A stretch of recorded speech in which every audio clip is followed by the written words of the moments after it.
bhí an Gaeilge trá I neach uile gnéad an saol fud na hÉireann sa teach ag crúnathe so síalta ag an obair teanga múnlathe ag lámh an tíreach agus an sathar agus san oideachas bhar an teanga fiú nuair a ddíobríd an seomra ranga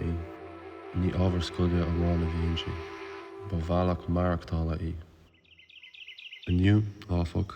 tá an teanga srianta idir ceithre bhalla an seomra ranga agus níos mó daltaí ag aire as an ábhar gach bhliain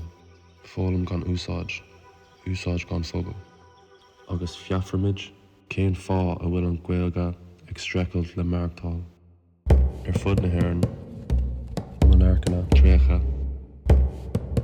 trídar na choilíneachta deirigh siad ina ggógaí I gcóras a bhrú an Gaeilge leathach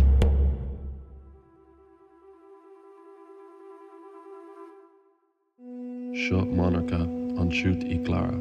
Contae Uíbh Fhailí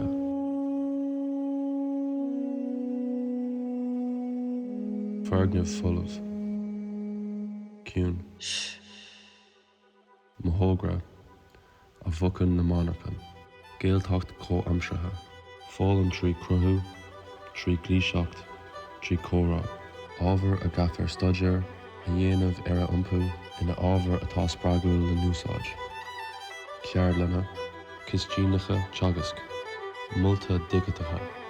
stiúdanna teifeata stiúdanna agus galarratha álainne daoine ina gcónaí anseo ag obair anseo